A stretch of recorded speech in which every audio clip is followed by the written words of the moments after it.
All right, so we are at 3:01, 12:01 if you are on the West Coast. So I think we're going to go ahead and just get started. So welcome everyone, and thank you so much for joining today's call on taking homelessness and housing narrative change and messaging from research to action and exploring philanthropy's role in that.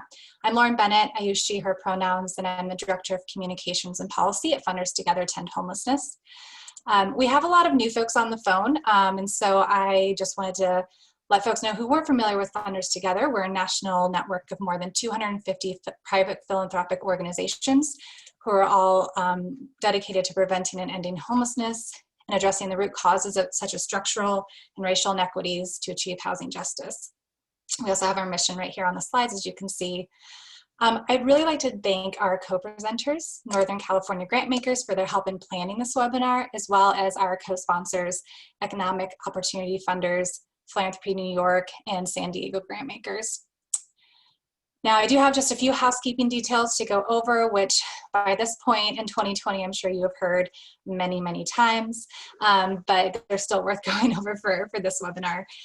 So lines are muted, but we do encourage you to still put your questions into the Q&A box or the chat box, and we'll make dedicated time throughout the presentation to ask those questions. We're recording this webinar, and we will send out the recording and any relevant resources after the session. And we're also going to be sending a link to register for a follow-up conversation on October 27th, and that conversation will be more interactive, focused on small groups, and also really talking about the next steps in the funding piece and how philanthropy can engage in that. If you have any issues during the webinar, such as tech issues, please let my colleague Stephanie Chan know in the chat box, and I know that she'll be ready to help out. So as we dive in, I do just want to do a little bit of framing for this discussion today. The research around homelessness and housing narrative and messaging has been done in various different areas, both regionally and nationally, and is really focused on what messages work to move people. So this webinar is focused mostly on how funders can engage in opportunities to support and build out the communication capacity within organizations to actually implement what this research has found. So for today's call, we're very, very honored to have an amazing lineup of speakers. First, we have Dr. Tiffany Manuel from The Case Made, Sarah Armour-Jones from Melville Charitable Trust, Ruby Valeria-Schifrin from Chan Zuckerberg Initiative, Jeannie Fricata-Salesi from Funders for Housing and Opportunity. We'll also be joined by Susan Thomas from Melville Charitable Trust, and Amy Kenyon of Ford Foundation had a last-minute conflict, so she's unable to join us today, but she's definitely here in spirit. So before we begin, I do want to start off and do just a little poll to get a sense of where folks are on the call, where they're at in terms of interest and funding around messaging and narrative efforts. So if you give me one moment to pull that up.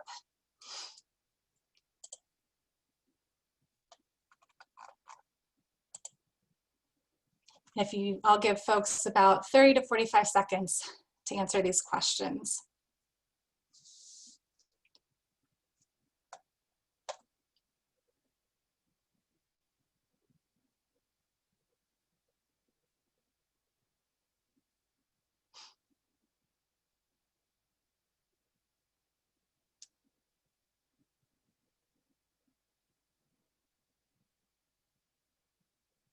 I should have decided to have some music play in the background while you're all figuring this out.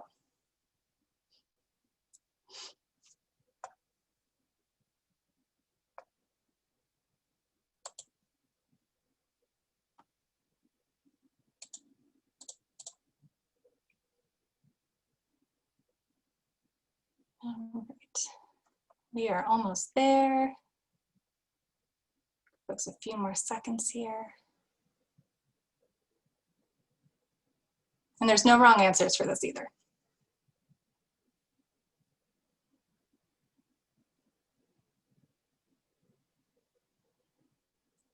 All right. Well, thank you everyone for filling that out. And that's just really helpful for us as organizers to understand where folks are at and how this will inform some of our future programming. So with that, I'm going to step back because y'all didn't come here to hear me talk, and I'm going to go ahead and pass it to Dr. Tiffany Manuel of The Case Made to start off by giving us a look at the landscape of narrative and messaging efforts. So Dr. T, I will pass it off to you. Great. Thank you so much, Lauren. So it's an honor to be here with you all today. I think this is such an important moment that I'm so glad that so many of you decided to join us today when there's so many other things and so many other issues that you could be thinking about or working toward as part of this work. So I'm going to share my screen and take it from there. All right.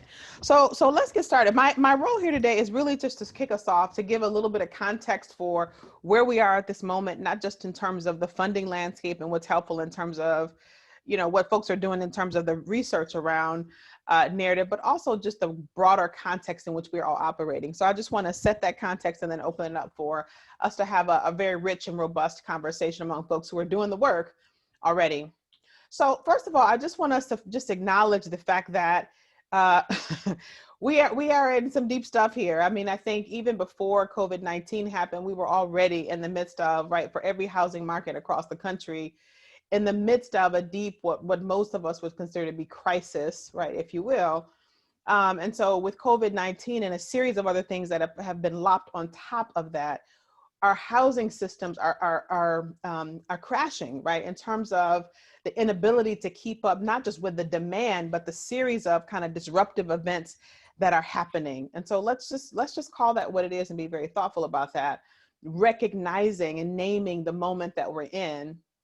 The second part of that is that, clearly how we respond in this moment to what's happening is actually what matters. The sort of disruption that's happening, it won't stop, right? There are a whole series of issues in our nation that we've kind of kicked the can down the road many times, right, in the past, in terms of our, trying to solve for some of these larger issues. We haven't solved healthcare. We haven't solved climate change. We haven't solved how to make sure that every child gets a decent education. We haven't solved a whole range of things. And all of those things are now in crisis, right, at the level at which we have to begin to solve them. And so how we respond in this moment especially matters. So let me just start by saying what narrative is and how it fits into that. What narrative is if you think about the tiles, all these are individual pictures of people telling stories in their daily lives about what's happened to them, what's important, what they're doing this weekend, what's happening in this COVID-19 world that we live in. All of those things begin to shape the way that we think about the world, and we call those bigger, broader narratives. Even if you think about all these little stories, the broad shape of the way we think about the world starts to transform the world we live in. And so when you think about, we are shaped by these things, the stories that we're telling, all of those individual stories add up to, from a cultural perspective, how we begin to think about the world. They remind us and tell us who we are, what we're good for, how we got here, and what needs to be done to shape the future. And so in this moment, as we think about housing, right, there are two things I would say. One is, if we fail to get the narrative right, if we're having all these individual small stories take place and we're not reshaping what could be, right, a heart, or that we care about each other's, right, housing circumstances, then we're going to fail to bring about housing justice that this moment really requires. It's calling up for us to really resolve some issues that we've kicked down the can for many years.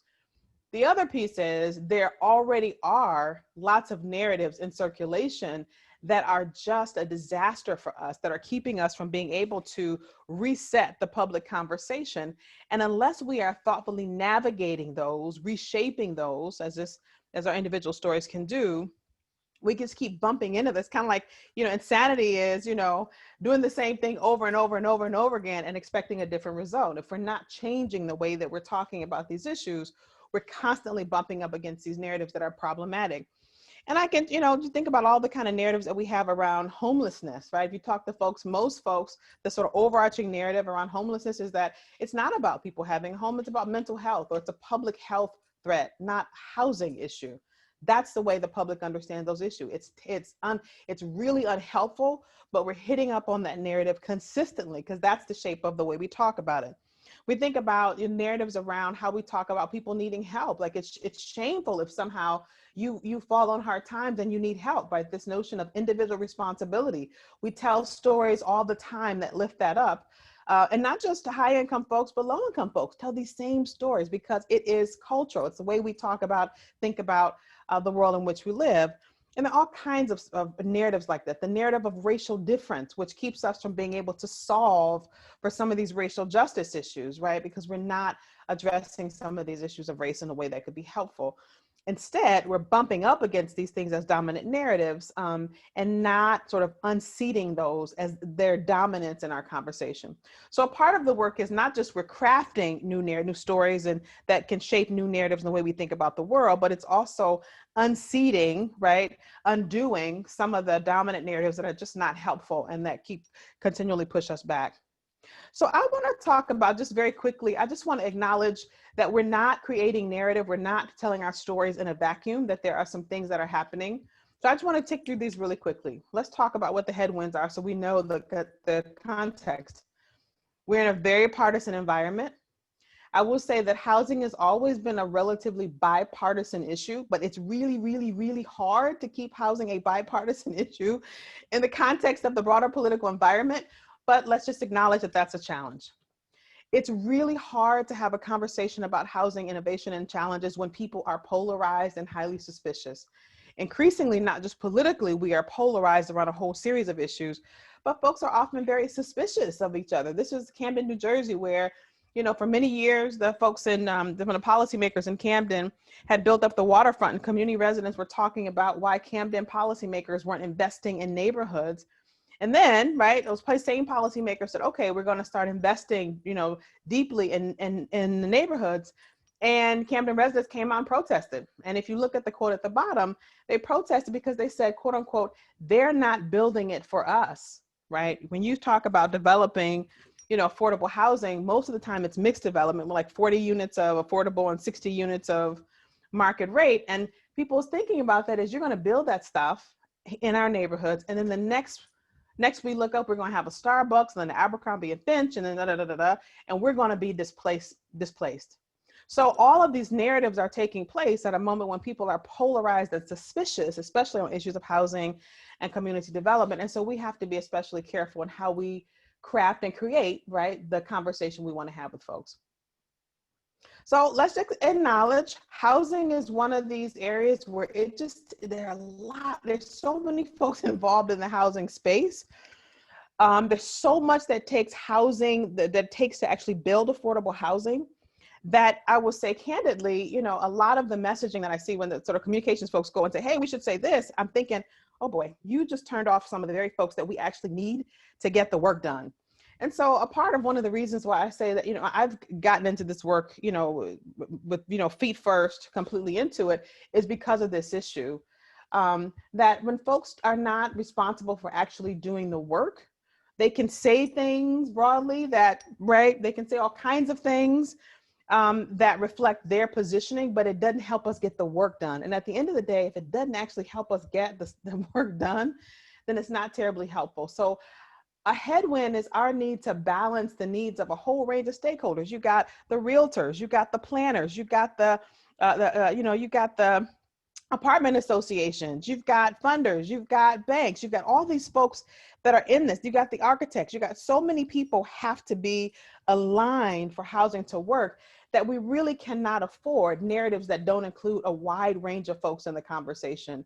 And that means we have to be very judicious and thoughtful about what narratives we're lifting up that enable us to do that. So similar to that, we've got to be able to bring in new stakeholders. So this is, I'll just pick on New Jersey for today. This is another example from New Jersey, where they're doing some really innovative work between housing and healthcare. So we've got to do more of that kind of innovative cross-sector work, which means our narratives have to be able to hold many things in tandem. And I would say one of the drawbacks, one of the challenges of doing this work is so much of the narrative development that we see is sort of single sector kind of conversations, when what actually might function best is a narrative that helps us to lift up our relationship to other sectors. So that's a headwind, a challenge that we're facing. A lot of our conversation, a lot of the headwinds are just, right, when housing becomes, when people hear about housing, you almost never hear housing talked about in terms of solutions or something that's really useful. Usually when a sentence starts, well, the affordable housing in this community is, you already know it's about to be about a problem or something negative, which turns people off. We know how that rings for people in their ears. We also know that they don't sort of, turn on and say, yes, we have to solve, yes, one more problem, right? That has the opposite effect. And we know that not just because our own experience in the field, but we know that because a lot of good social science tells us that the way to lift people's sense of agency as part of our work is not to start from a problems perspective. So this is something many years ago, some colleagues and I started with, just talking about these issues of, messaging. This was in 2016. I was really frustrated. I was working at Enterprise Community Partners, and I was frustrated by the fact that so much of our work to try and put capital in communities was getting short shrift or was getting more difficult, not because we didn't have the policies right to do it, not because we didn't have the capital to do it, but because the public conversation was so myopic and corrosive, it was getting harder and more costly to try and overcome issues of NIMBY or issues of, like the build absolutely nothing in my backyard kind of ever, right, folks?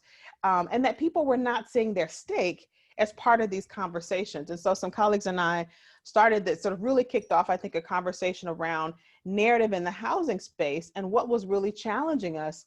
And so for those of you who want this resources on my website, you can also get off Enterprise's website, but it's right, a kind of like, what's happening here, folks? Let's just take stock and get aware that the narratives we're lifting up about affordable housing are just backfiring consistently, no matter whether you're in Atlanta, Chicago, Detroit, LA, San Francisco, they're backfiring on us, but there are some things that we can do about that.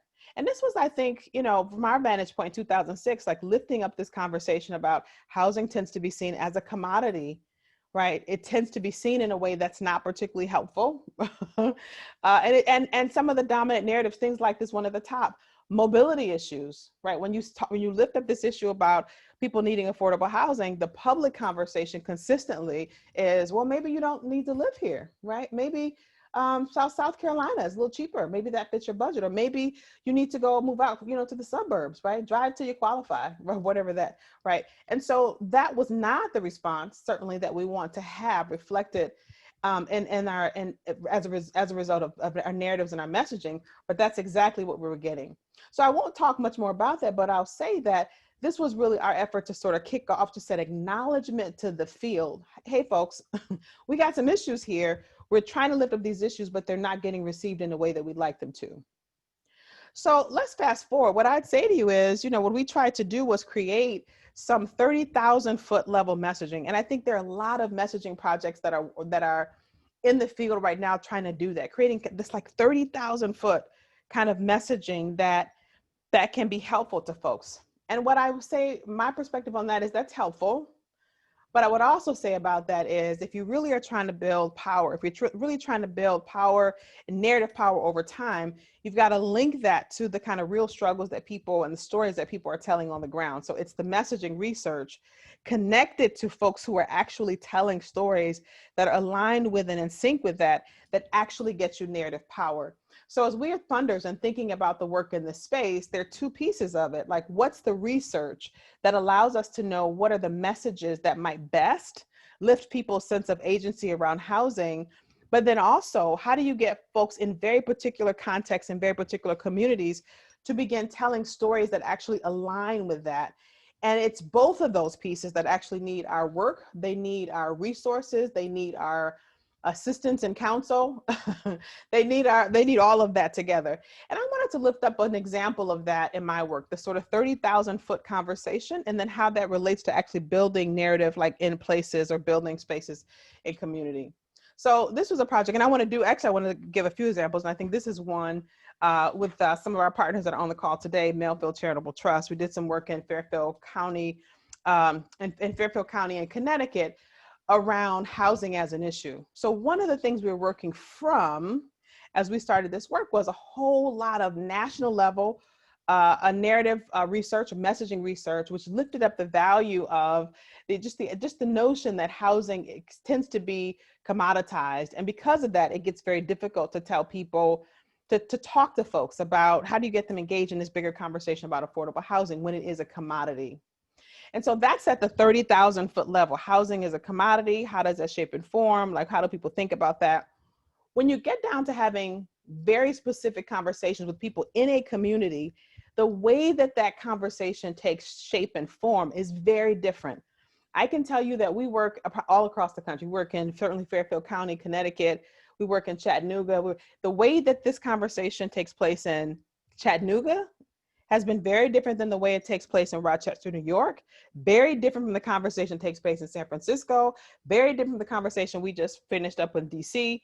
And so the way that we are listening to folks and how that value proposition plays out is really important in terms of the narrative advice that you give folks about the stories they might tell. So in a playbook that we gave them around this issue, we made it very clear, here's what we know is happening. People tend to commoditize housing. But when we did our community voice sessions in Fairfield, Connecticut, what we heard people talking about, the way they were talking about it was fairly unique. When we said, hey, you know, y'all are living in one of the most expensive parts of the country. Hey, why aren't y'all so interested in affordable housing? They literally started like adding up all the reasons, all the amenities they got living in Fairfield County, like the way they would kind of, you know, itemize their, if they were going through Whole Foods checkout, like, well, you know, we're close to New York. Well, and we got great parks and we got great schools. Well, and you know, we got great transit. I mean, you know, well, until when it got down to the bottom of that itemized list, they said, yeah, it's expensive to live here. And so because they were thinking about it in that way, they rationalized like how the expensiveness of housing, and it didn't dawn on them like that there was a possibility of having a balance. And so a part of the recommendation that we gave folks was you got to help people balance that conversation. We can be a great place. We can be close to New York and have good transit and have good schools and have great parks and provide housing for people at all levels of income. And so in that playbook, we gave them a sense of not just those do's and don'ts, but on the left side, why it matters. It matters because if you can't get people up and over that conversation, you'll never get them to lean into affordable housing. And on the right side, we gave them some language, right? That's in the language that people in Fairfield County can lean into, like to say something like this. In many parts of our nation, you know, communities are struggling to balance economic growth with maintaining the quality of life for all residents. But in Fairfield County, that's not our problem. We know that we can have the best of both worlds. We can hop on the train to New York for work or go for a Sunday stroll in Central Park and come home to an amazing place that values diversity, that expands opportunity for people of all incomes, and makes it possible for our kids to go to great schools. We will not be pushed into choosing economic growth policies that exclude people who can't afford luxury condos, because Fairfield is a place where we demand balance, a great place to live, work, and play for people from all walks of life, no exceptions. So the 30,000 foot level is this idea that housing is a commodity, but the way that it plays out in different communities, the way people think about it is very localized. And that's the piece that's often challenging and missing. So I want to say just a couple of things as we think about how we might enter into this conversation as funders and how we might think about the impacts of our work. There's a lot of housing narrative research that's trying to get at that, either at the 30,000 foot level, or folks like me who are trying to sort of bridge the gap between that level and kind of the way people think about communities.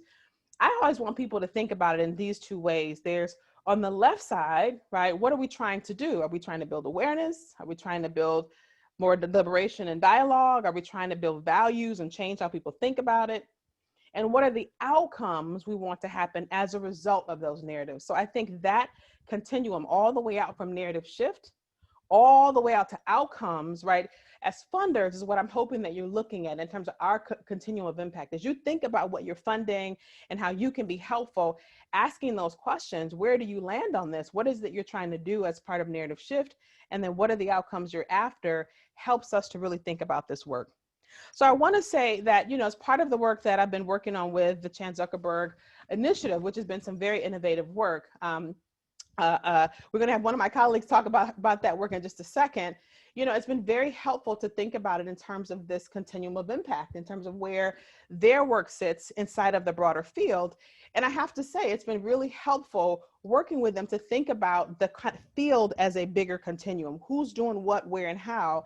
And that led us really to pull together a whole range of narrative researchers across the country who are doing the work, right? And many of them are different phases of this work. They're in different places along this continuum. But to be able to acknowledge that there really is this emerging field of very capable researchers who are all sort of picking off parts of this conversation that are really important. Some doing really great work and right on the front end of this, and some working all the way out at the very end of this continuum. So as funders, again, I think the imperative is to say, where are the folks that we're working with on this continuum, and how can we best support and lift up their work? And so what you also got as part of the, I know for one of the readings was just the kind of list of narrative researchers that we sort of identified as being somewhere on this continuum, as a whole range of stuff that's happening that can be really helpful. Now I'm going to lift up two other things as I sort of close out my particular portion of it. Two things that I think can be helpful, just examples of how funders can lean in on a part of the systems perspective, building the field around housing narrative research, in addition to some of the research and work that they might be doing. So this is some work that we're doing at the Case Made with the Chan Zuckerberg Initiative, right? Our colleagues at CZI are funding some work to think about how we address this sort of housing narrative work from a broader perspective. We know there's a lot more housing research happening, but here's also what's happening. We're seeing a lot of redundancy across the housing narrative research. So I have to say, I'm often an advisor to some of these projects across the country. And I'm often in this role where I will be working with somebody and I would say, y'all are trying to solve something. Do you realize that the funders for housing opportunity kind of solve that? They right. Or I'm working with CZI. Do you realize that CZI has already solved for that or working on that? Or do you realize that the Lake Research folks right? And so there's this kind of space in which we're not sort of recognizing ourselves as a field. And so I think as funders, you can help in that effort. The other thing is, I would say, just the lack of evolution in some of these issues, right? So over time, right, we need to be evolving the questions that we're asking. So the field of researchers needs to be saying, we've already solved for the values conversation, but there are a whole series of things we haven't solved for. Like we haven't solved for what's the difference between density and overcrowding? That's a huge issue for most of us who do affordable housing, that most people can't distinguish between density and overcrowding. What they think is overcrowding, right? Or what they think is what we're asking for in terms of density will lead to overcrowding. Those are not necessarily one and the same. But unless we're evolving out of the questions around just values, we get into these conversations that we're not evolving to the next level. So one of the things I will say that we're happy and pleased to be talking about as we work with CZI is on kind of pulling together, right, housing narrative researchers at fair amount of intervals to do the kind of work that we just talked about, to get at what are the operations for collaboration, how do we raise the visibility of what y'all are doing to journalists and other folks who could benefit from it. How are we helping the field of a very hungry field of advocates who want to be using this research? How do we help them to use it? How do we help them to address and resolve some contradictions that often happen when narrative researchers are doing similar things but using different mechanisms, and they can offer contradicting recommendations, right? So our work in this space is pulling folks together to be able to have an inventory of what's happening across the field. That's a part of the reason that this conversation is happening, because of CZI's kind of interest in this kind of building the field and making sure we are all on the same page about what's out there, and then creating ways, tools and tips and things that we can best amplify that. So that's one example. I would say we'd love some additional support on this. So if folks want to lean into this, there are lots of ways to do that. But the conversation is, how do we help the field of folks who do this work emerge as a broader continuum that is helpful to other folks? The last thing I'll say, as an example of the way I think funders are working on this, is some of the work we're doing with Funders for Housing and Opportunity, building a digital platform that allows us to pull some of these examples together in a particular place. One of the things that I find in my work as work across the industry is that across the country, people are hungry for examples. Like they were trying to work on something and they got their comms folks all in the room, whoever those folks are, and they got to start from scratch because they're trying to figure out how to best put that together. When there are lots of good examples, at least to start from, that they might tailor for their own work. And more importantly, what I'm watching and I'm seeing across the field is that often there's no real connective tissue between different parts of the housing space. So I will tell you today, we're also partnering in this project with the National Fair Housing Alliance. I will tell you today that some of the strongest narrative housing messaging is coming out of the fair housing folks. timely stuff, really well done, beautiful. Beautifully produced. And a part of it is because some of the funding is, funding for that work is outside of just philanthropy. It's also government funded, et cetera, et cetera. But they have some of the best housing narrative messages out there. But the homelessness folks don't really know about it. The folks who do affordable housing, generally speaking, don't really know about it, because when they look for examples, they don't think to look in fair housing because that's not really on their topic.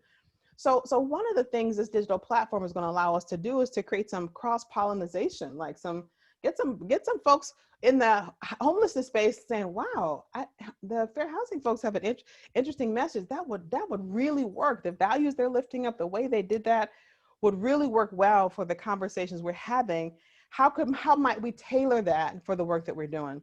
And so I'll say there, just being able to have some entry-level funding from FHO and the partnership of National Fair Housing Alliance to do some of this work is going to be really critical. And the purpose of that, again, is to have a kind of centralized digital place where folks can search for different kinds of messaging. They can get examples. They can create kind of crowdsourcing of like lifting up, hey, I saw that this is really well. Or, you know what, I like this. We tried this. It didn't go so well for us. And let us tell you why. So all of that in a centralized place is really important. Again, on this issue, we'd love some additional support on some of these issues, but I just want to lift this up as a way to think about a way that funders can lean in on these issues of narrative. So I've said a lot. I hope I've given you just a lot of just kind of generalized context, I think, for why narratives are, first of all, what narrative is, why it's so important and timely at this moment, that if we don't begin to solve for some of these issues of both unseating unhelpful or dominant narratives, but also reseeding, right, providing the support for new narratives, we get ourselves in trouble. I talked a little bit about, the headwinds that folks who do this kind of work in the field are facing, as well as talked about kind of the messaging research, right, at the sort of 30,000 foot level that we're all sort of doing a little bit of, and what it takes to drill that down at the level of a particular community. Both of those ends of the spectrum need some support, right, that funders can be actively thinking about. And then I think that continuum of impact, like really asking the question, where is this work falling? What is the thing where is your narrative shift kind of work happening? And then what are the outcomes you expect? And then I've given you just two examples, at least from the work that I do with some funders that are going to be presenting on this call, for examples ways they're trying to advance these larger conversations about narrative. So I'm going to stop, and I guess we're going to open it up for questions, and then we're going to have a fantastic panel of the very folks we're talking about. Thank you so much, Dr. Tiffany. I always learn something new whenever I listen to you speak, and so I just appreciate you spending time and talking to us today. So we do have a couple questions already queued up. Nancy said, "This is great. Thank you so much for this incredible information. It is completely missing from our community and so needed." So her question is, how do you see narrative work impacted by local policies and legislation, if at all? And do you find that narrative approaches look different in more conservative states? Yes. So I think both and, right? So one, our narratives have to be shaped and transformed by the policies on the table, right? They're not determined by them, but they certainly, as policy evolves, as policymakers change and transform, if we get new group of, leaders who are taking shape, right? It does change the very way that we talk about these issues. I'd also say the world around us is changing, right? As calls for issues like racial equity become stronger, as calls for us to address some of these long-term issues in housing, like, we haven't figured out what to do when people don't have an income at all. Affordable housing addresses folks who have some income, but we have a widening group of folks across this country who have no income at all. What are we going to do about that, right? So I think those are, as those dynamics take shape, as we get more seniors who need senior housing and we don't have a way to solve, like those kind of dynamics are increasingly going to shape the way that we create our narratives. By the same token, I think the second part of your question, is equally important, right? The way that we might say the value at the 30,000 foot level, I think we've tested that out, are fairly clear on some of these issues, but the way that plays out at the local level is really important, which is why I was saying the conversations that, even when you're looking at a narrative. So for example, I think Jeannie's going to talk about the work from FHO, and that one of the major values that was lifted up that we found is health and housing is a huge value. You can get people to lean into that conversation hard. In the work that we did with Melville Trust in Fairfield County, health and housing came up as a huge issue. People talk with a great sense of passion about that, how much stress they were under, how much their families were impacted by just even the high income folks, not just the low income folks. The high income folks were talking about how they were struggling to be able to just maintain relationships with their wives, their children, their husbands, their partners, their whatever. And so that conversation nationally, no matter where you are in the country, you're on solid ground. But the way that plays out in Chicago versus where we're working in Chattanooga, very different. Way that plays out, very different.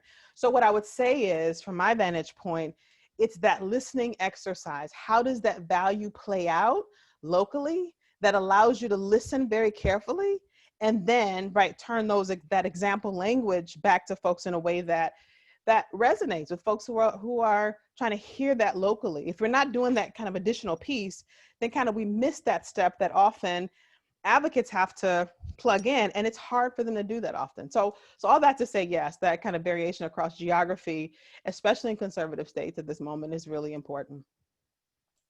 Thanks so much. So I think we have time for 2 more questions. A couple came in the chat box, and this one is from Rajiv, and he says, housing is a scary space for a lot of funders to enter into, and I think there's probably a lot of people shaking their head, whether it's because it feels too technical, too divisive, too big for philanthropy to make a meaningful impact, or too big to be able to track immediate or intermediate progress. How do you advise, quote unquote, making the case for housing for the housing curious funders? Yeah. So first, thank you for the acknowledgement that housing is a complicated issue. And I have to say, a lot of the work that we do at the Case Made is in that very space. In fact, I literally just got off a call with a group of statewide advocates. They put out this happens consistently for us, put out a housing plan.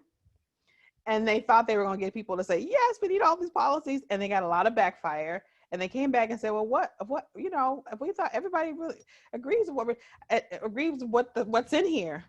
And I said to them, what I say, I think I'm just going to record myself saying it and then just put on a webinar and say, anybody who wants to work with us, like listen to this first. But it's incredibly technical. And what I said to them was, all the stuff you got in here, yes, it matters. Every single thing is really helpful, but there's absolutely nothing here that's aspirational at all or speaks to the folks you're talking to, right? It's like we're talking to each other in technical language. It inspires nobody. Like nobody, goes home at night and says, oh my God, do you see what these folks are doing?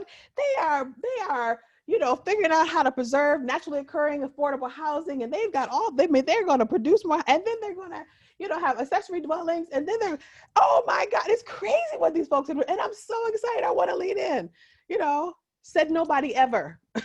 Never. Nobody comes home from a long day of work and leads into that conversation. So it is about figuring out what is the conversation that folks are having already and how we can directly connect that to housing. If they're having conversation about racial equity, racial justice, connected. Absolutely. Like this is a conversation. If they're having a conversation about the health and well-being of their families, connected, because it matters. If they're having a conversation about diversity and what it looks like and it's leaving their community, which we get that a lot, great, connect it up. And so that's the opportunity and the challenge of this work. Thank you. And one more question. I think you actually touched on this a little bit, but Meredith wants to know, do you have any narrative research you could point to that is focused on foundations reaching other foundations for partnership and collaboration in terms of narrative? We're attempting to bring our local peers together to fund affordable housing gaps in our community, but are finding it challenging to persuade funders to work together as a collective.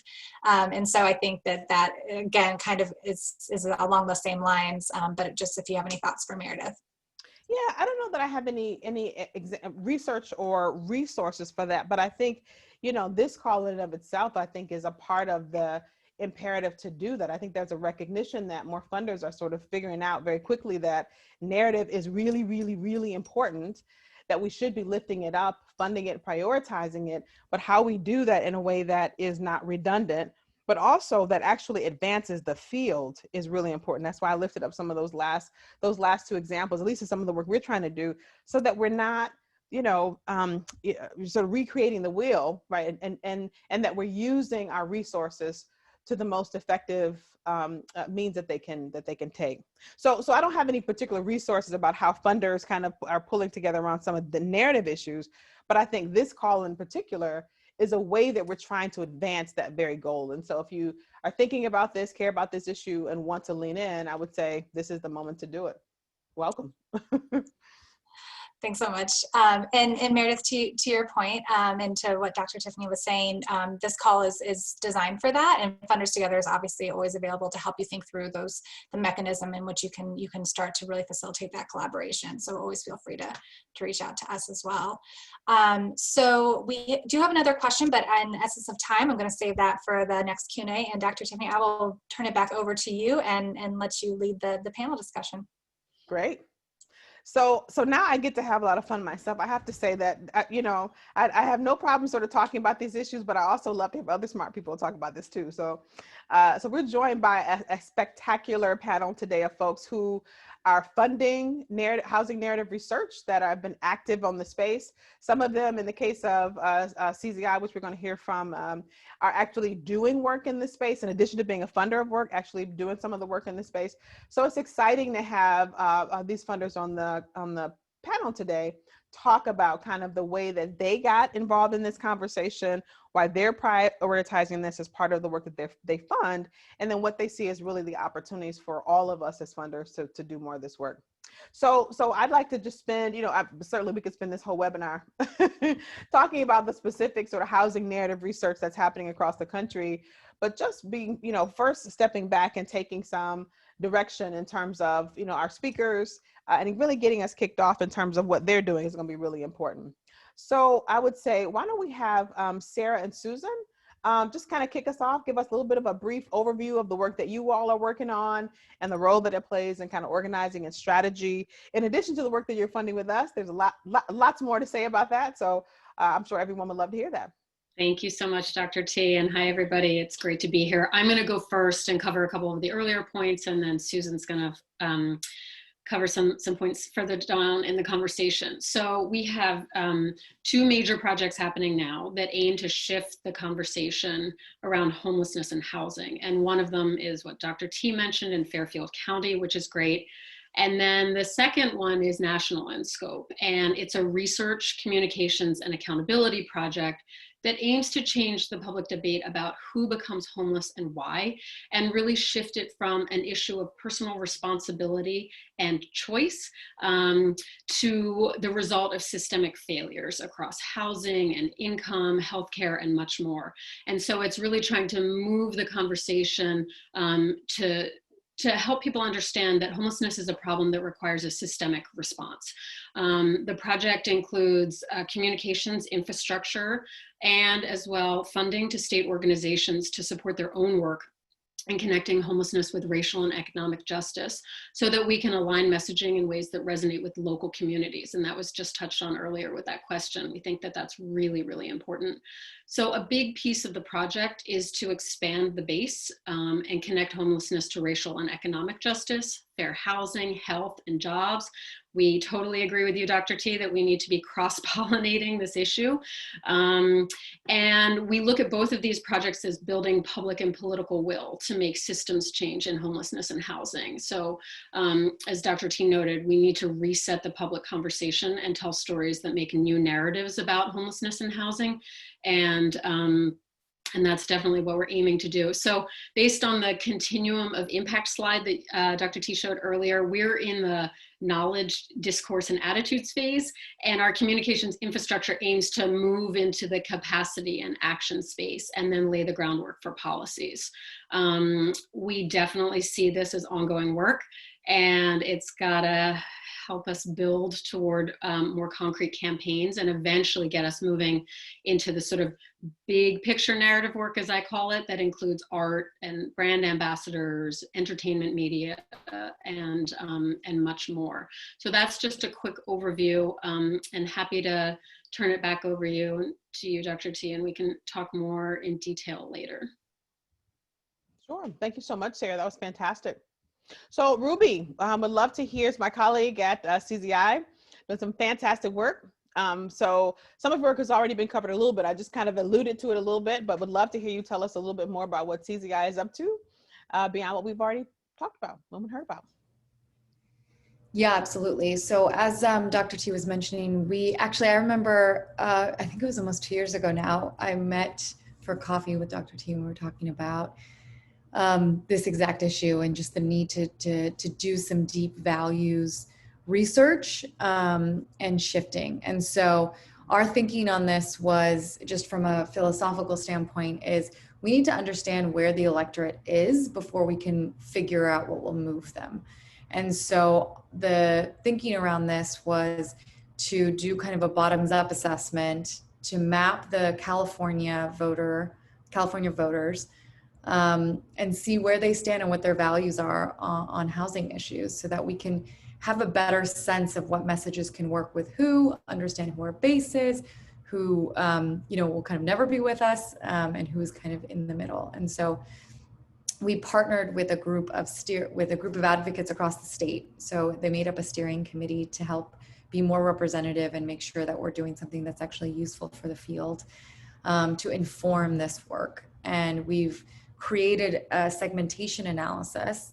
And so this is really common for folks who have had experience either working in political work, or actually when I used to work in environmental nonprofits, we did this as well, kind of figuring out and labeling different groups of folks. And so we've done that now, and are going to go back into the field to do specific message testing. So now that we've kind of figured out what segments are existing, what messages work for who, right? And in doing that, we also saw a huge, this exact conversation of how do we connect this research into action?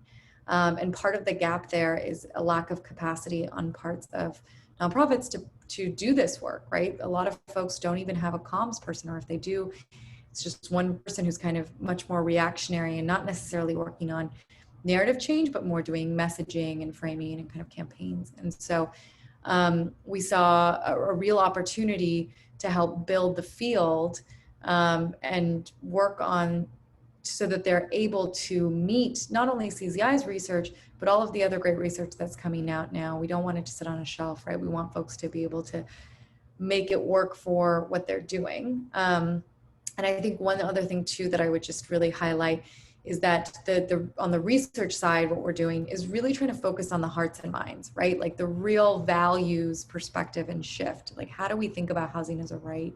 How do we internalize the fact that everyone, what if it was like common sense, right? Like that everyone should get access to housing, clean, safe, stable, affordable housing. And so this is much more of a long-term endeavor. And I see policy change as an indicator of where we are along the way and not necessarily the end goal, right? Like, yes, policy change matters. And yes, that's what we're working towards. But it's the hearts and minds thing, right? Because anyone also who's worked in any kind of legal stuff profession, when you're, the David and Goliath battle, you're constantly facing appeals, right? Look at the Affordable Care Act. If we don't address the issue of why do people deserve housing and why does that matter, we're not going to get that long lasting change. And so I think that's really the core of the work that we're doing in close partnership with folks like Dr. T, as well as advocates on the ground, which can be tough because it's a big tent.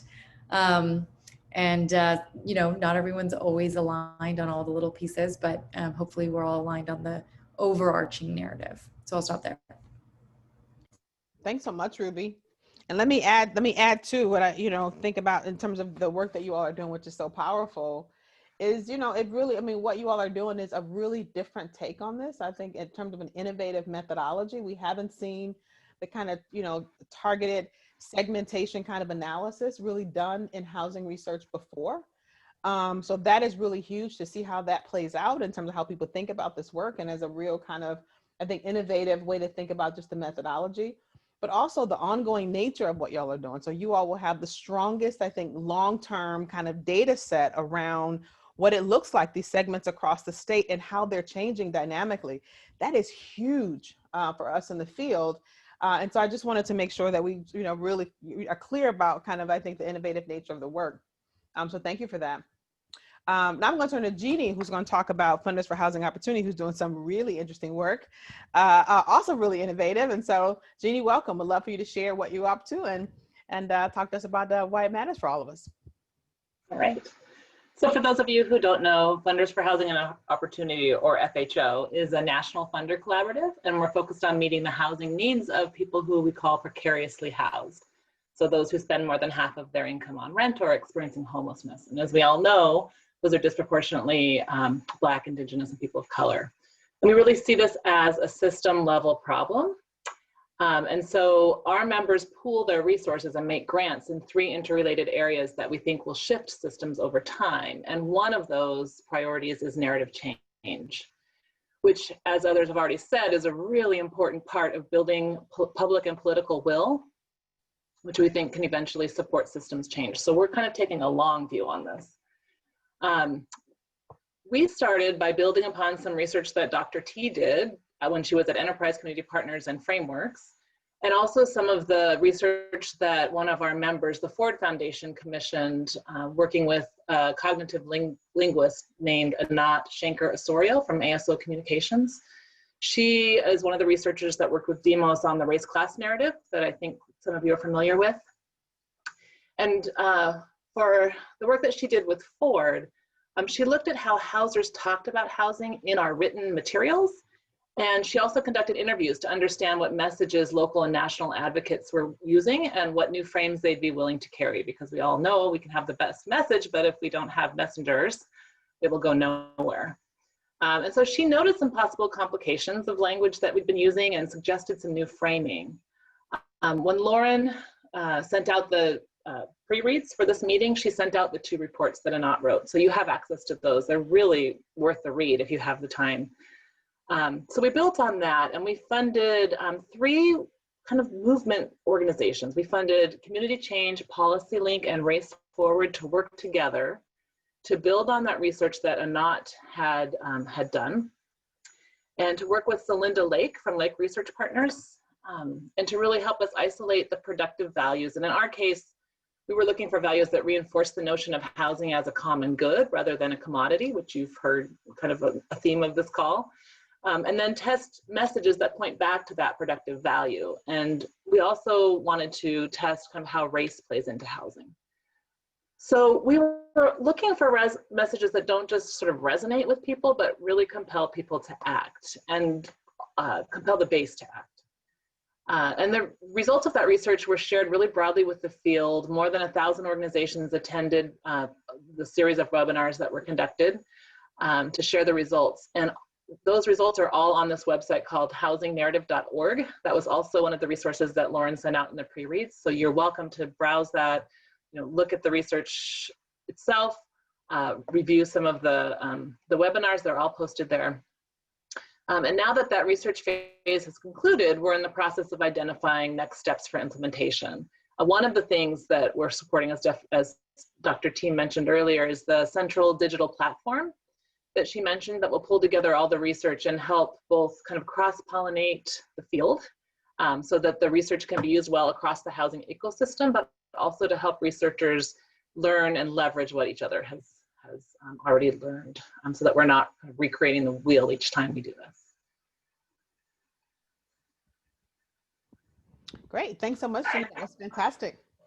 So, and I want to say too, just to, as always as part of this work, that one of the real important pieces of the work that I think has been, innovative for this body of research is, I think this research that you're describing has the sharpest lens, I think, that we've seen in terms of issues of just issues of race class narrative kind of embedded within housing, right? We really haven't had very much ability to subsample, to think about how different groups of people think about these larger overarching messages, right? Most of us have this kind of overarching 30,000 foot, but pulling out very specific racial and ethnic groups and looking at how they reflect on those messages has been really important. That willingness to not assume that all folks sort of hear those messages in the same way, but to take the time at a national sort of level like that to do that work has been really helpful for the field. We did not have that, I think, before.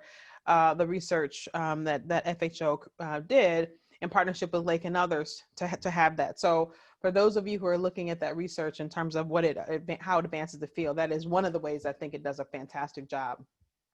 So I want to bring all three of these folks back, all of you folks who are doing, Jeannie and Ruby and Sarah and Susan, just for a lightning round of questions and things before we turn it over to people's questions in the audience. I'll take the moderator's privilege and just throw a few good ones at you. So as I talked about in the early part of the presentation, one part of this is the housing narrative research, or all of you are doing like that part of the work. And then there's the piece that sort of crosses over to building narrative power, which is how do you equip people to use it? Like, how do you get them out there creating all kinds of stories that lead up to these bigger narratives? So it'd be great if each one of you just talked about either what you're doing in that field or just how you're thinking about like that piece of the work, that transition and that nice handoff right between the research and what's happening in the field of folks who gotta use it. Why don't we start with Ruby, since we started with you actually, I think, no, we started with Sarah first. Why don't we start with Sarah first and Susan, and then we'll go to Ruby and Jeannie. All right, thank you. So let's see, lots of exciting research we've been talking about. And for us, building the communications infrastructure that can push out the messaging that's grounded in research and can counter harmful narratives is how we're going to begin to shift perception. So I really appreciated how Ruby talked about changing hearts and minds and not just having policy as an end goal. And I need to incorporate that into how we talk about our work. The project is still in the research phase for us, and we are also working with ASO and Lake Research and HIT Strategy. So they are bringing their deep knowledge from FHO's work and the race class narrative into this, which we really feel is incredibly beneficial. Currently, the project is still in research, as I mentioned, and there's a social media listening report that Lauren shared that's really interesting, that sort of highlights how people are talking on Twitter, particularly media influencers and journalists. There are just a couple of highlights that I think are really interesting, that when progressives are on Twitter talking about systemic issues and homelessness, conservatives tend to present counter anecdotes, stories of somebody who's overcome homelessness to sort of say that it's not a systemic problem. And the research really kind of called out the need for us to fill the gaps, to ramp up conversations on all sides of the aisles socially, to really fill the void so that the conversation about homelessness doesn't get into immigration status of who deserves a home and who doesn't, party affiliation or blaming politicians, but that we really fill that space much better than we are now. So we're wrapping up our focus groups this evening, and then all of this research is going to inform the message development and testing that we're going to be doing over the next couple of months. So I'd like to think that it's going to be as smooth, Dr. T, as you just alluded to, with that really nice handover, and that's certainly the goal, that in early 2021, we're going to be building out a communications war room to really drive out messaging about homelessness as an outcome of systemic failure in policy and practice. The communications staff will be publishing opinion pieces, working with journalists, creating one-sheets, doing sample emails, and also really responding to requests for communication support for those organizations who don't have the in-house communications capacity. And the field director will be working with state and national organizations to broaden the base of support and make this a much bigger tent, connecting homelessness with economic and racial injustice.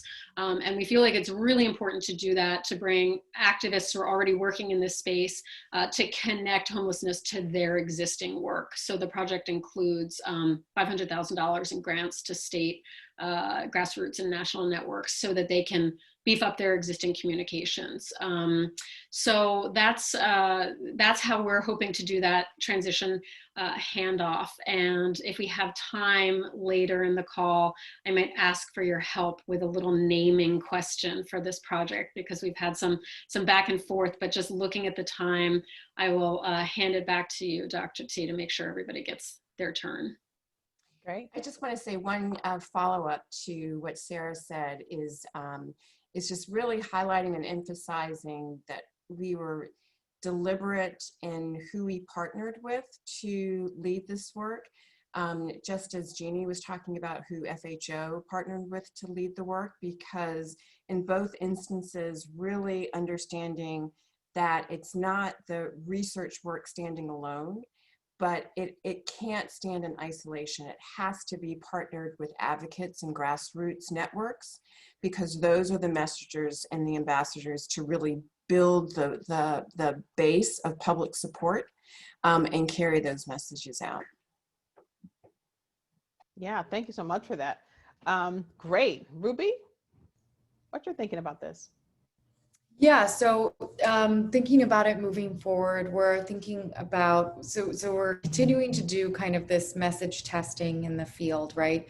But also in terms of kind of what I alluded to before, we launched a narrative learning lab, which is an 8-part, 6-month learning lab open to everybody. So we got, to Sarah's point, it's a very intersectional group of California advocates who are interested in learning more about what is narrative change, right? What's the difference between narrative and messaging?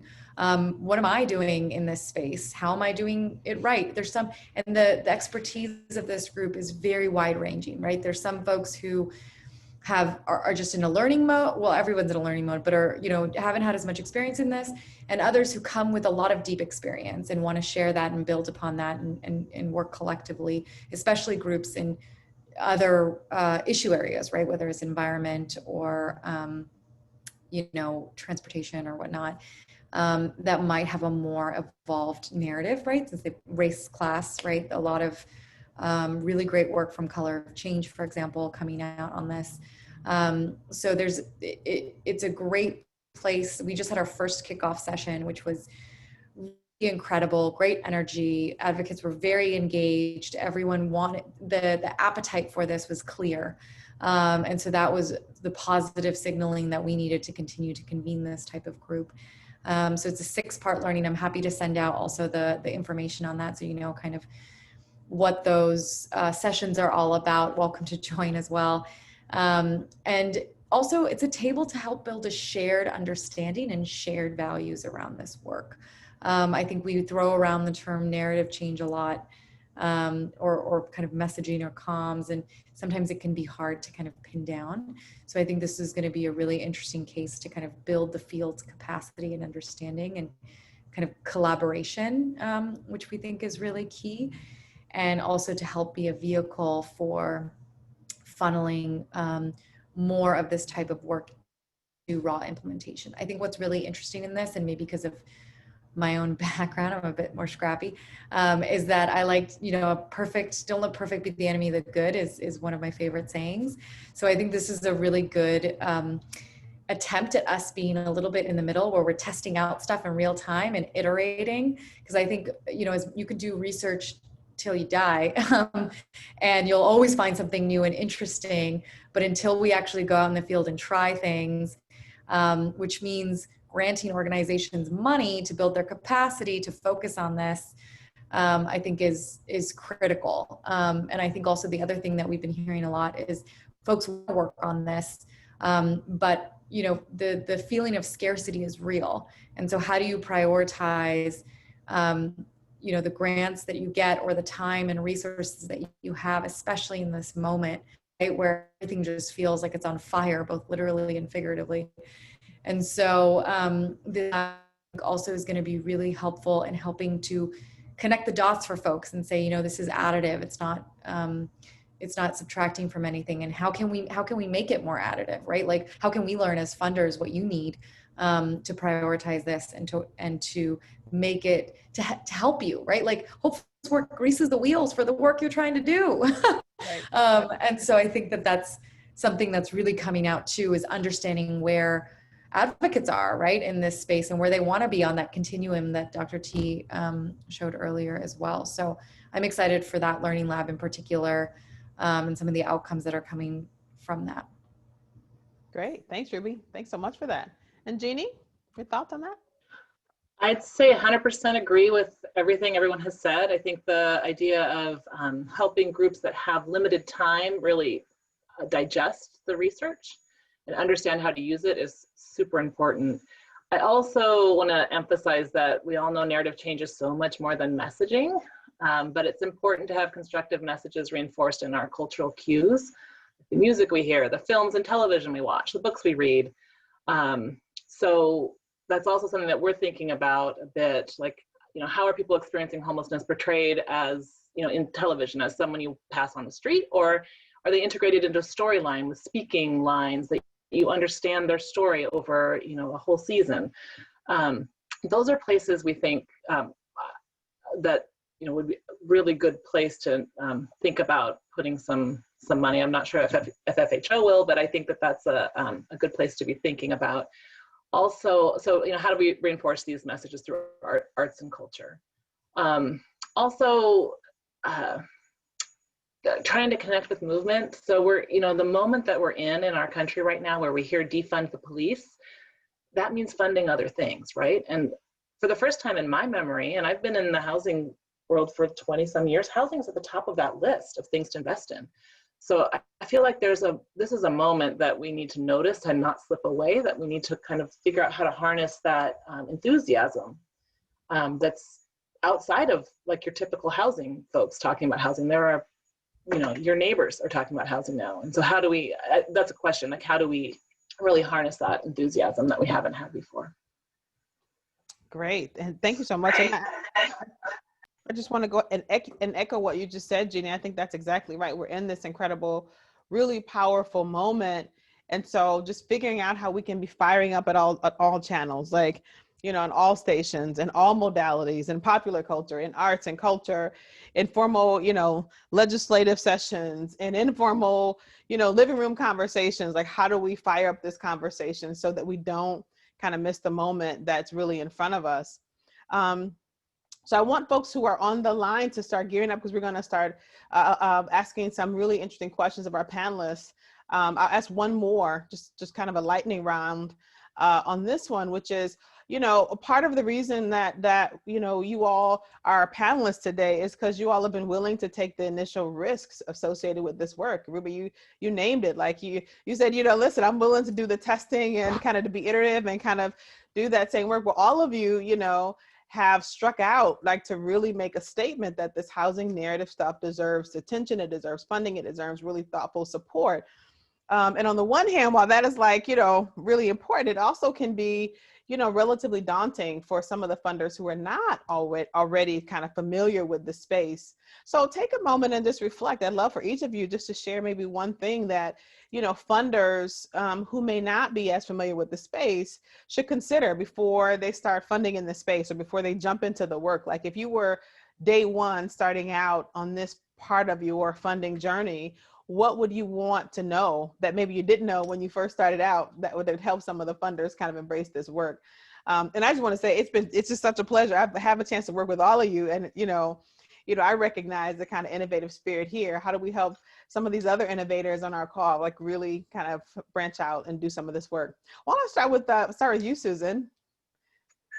Yeah. Sure.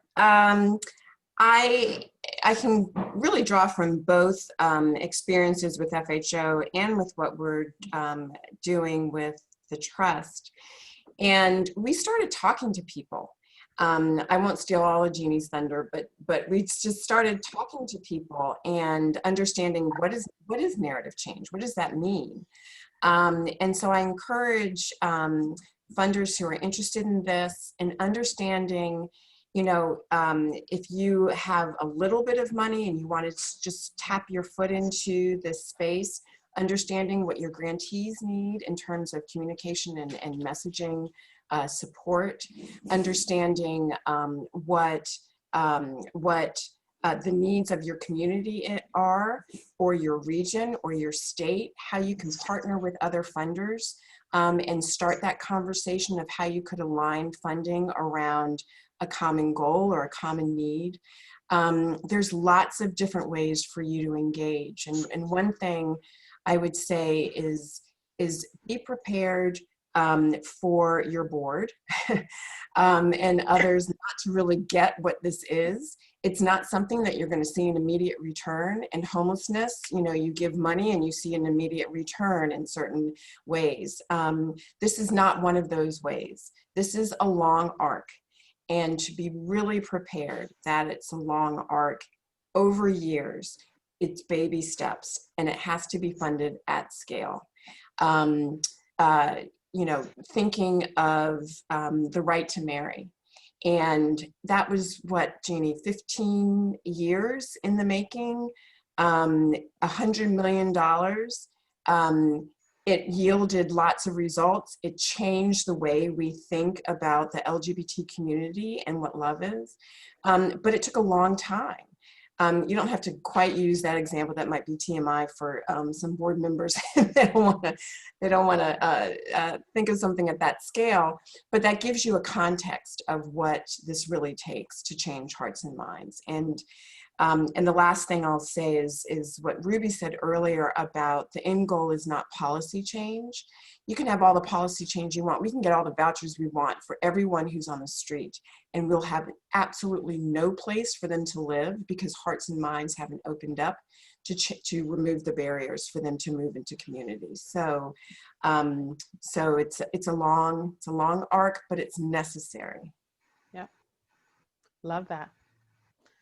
Jeannie, did you want to follow up on that? Just totally agree. You know, Susan is part of is the founder of FHO, so she's been with us on this journey, and she accurately described what we've been experiencing. And I'd also say that, you know, when you look at, well, I guess there's a need to strike a balance between urgency and patience. When you look at what the right has done, being very patient and cultivating their narrative over decades, we need to remember that, like they've been successful. So we need to take a cue from that. Patience is important, but there's also things we could do now, like the messaging research. And to be frank, you know, language evolves. The same messages that test well today probably wouldn't have tested well a year ago and won't test well next year. And so we need to kind of understand what the enduring values are, right? And then have those messages point back to those values. Love it. Love it. Thanks so much for that. And then Ruby, thoughts on that? Oh, I'm on mute. Yeah, I mean, I agree with what everyone has said already. The long-term thing is really key, and the they won't get it is key. I actually think that, I mean, sometimes I'm also like, what am I doing again? So it's just one of those things.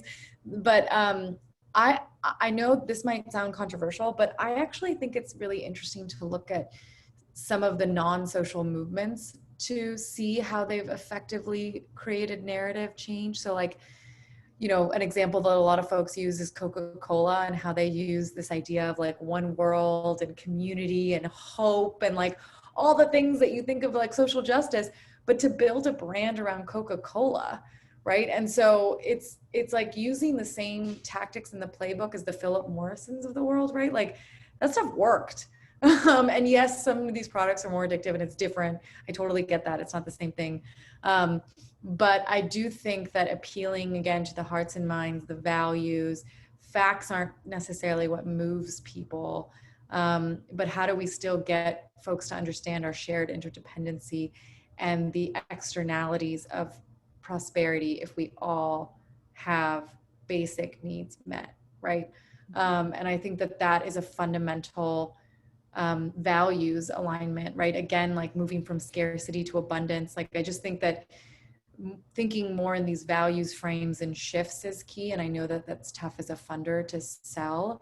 But I think that that's just, I mean, I think that's our job in some ways, is pushing those folks with all that money in directions that are more connected to people. Great. Well, fantastic. So let's open it up to some questions. So I know that, you know, you all are, as our panelists here have shared your experiences and the work that you've been funding, but also just, you know, the innovative ways that you are engaging in the space. And so would love to have folks that offer up questions that they might have. Let's start with the first one. So one of the questions is about corporate and the private sector kind of being involved in this work. You know, in this moment, We certainly need it, as many people as we can possibly get. One great question that's offered is, share your thoughts about corporate and private sector kind of housing players wanting to be involved in this housing justice work.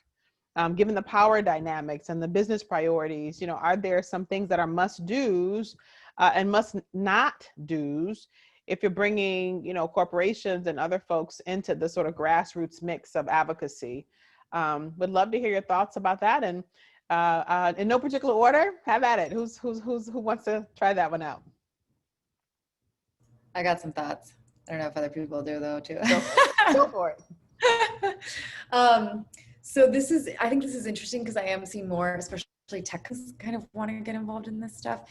And I think it's important to work in coalition and allyship, right? Like across sectors. Like we can't just have the same voice, just like you can't just always have like the white guy represented, right? You can't also always just have the single Black mom represented. You need to have different people so that we see that this is a problem that affects everybody, not just low-income folks, not just, struggling people. Like this is something that's important for everybody. So I think that is very valuable and important. When it comes to building strategy and everything, it's been my experience that corporations in some of these sectors can be a little bit more transactional versus power sharing and power building. And that's fine. It's just knowing what rooms and where it's appropriate, right? Like I think that it's a little bit tougher to build like grassroots strategy with corporate players.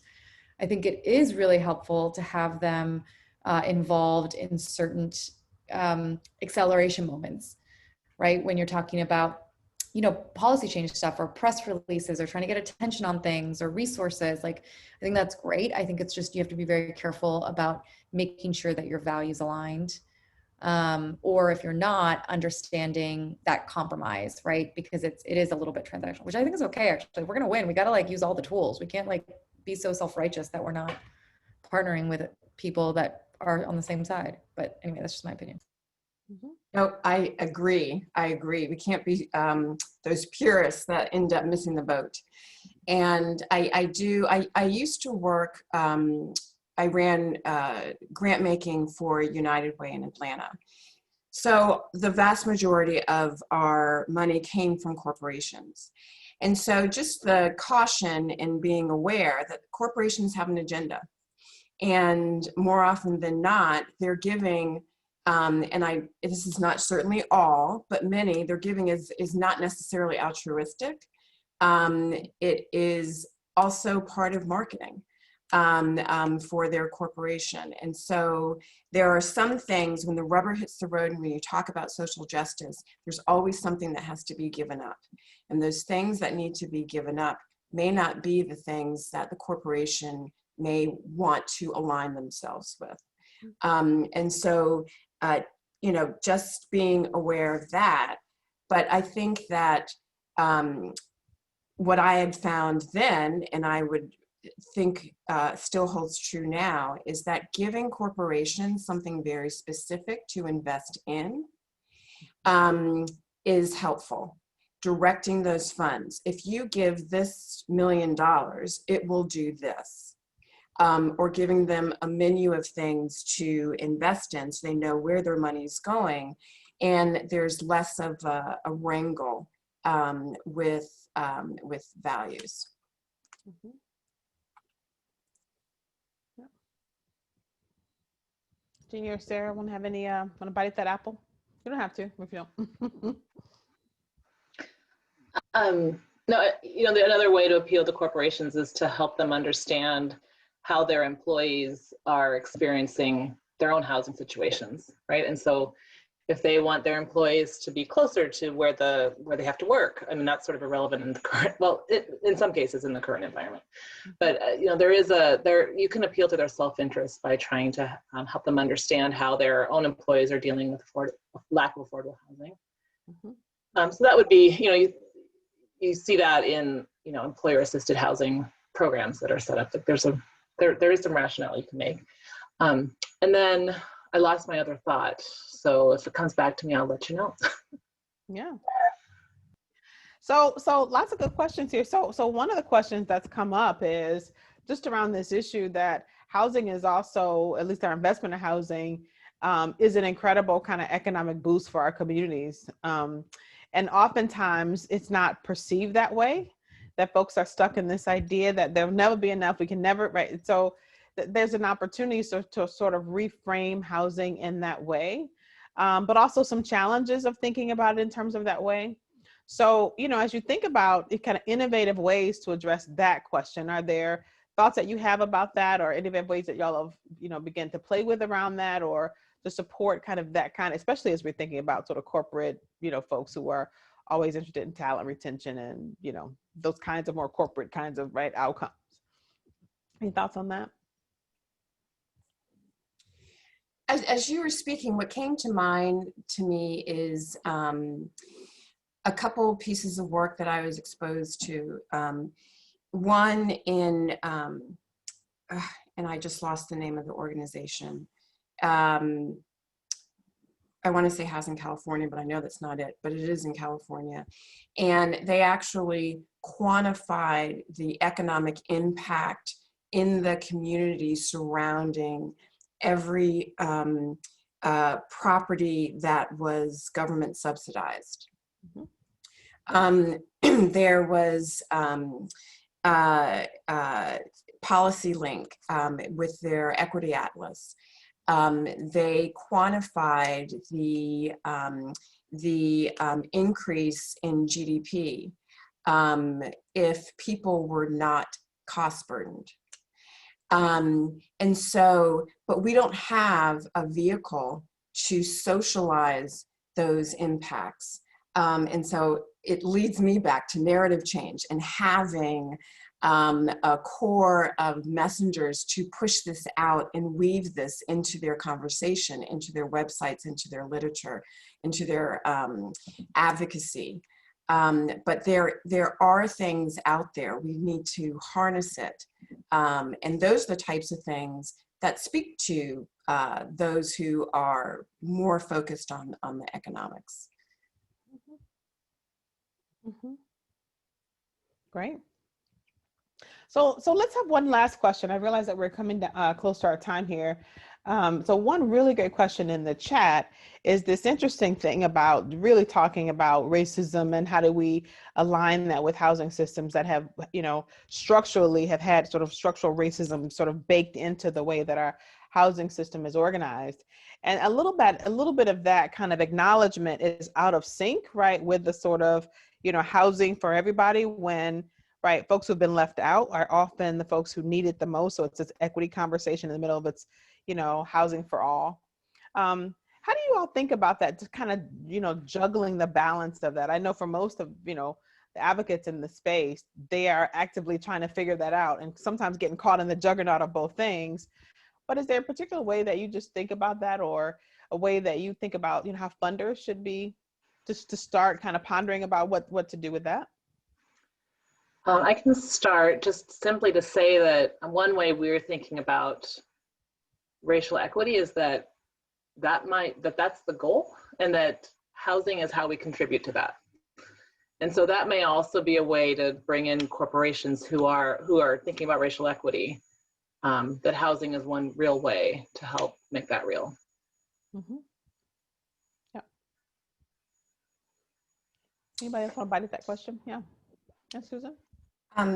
One of the things that we struggled with when we were forming FHO was how to talk about our target population in a way that the right wouldn't just put up a wall and turn off. And what we found is that when we thought about who do we really want to help, we want to help those who are most vulnerable. Well, let's pull the data on that. Who is the most vulnerable?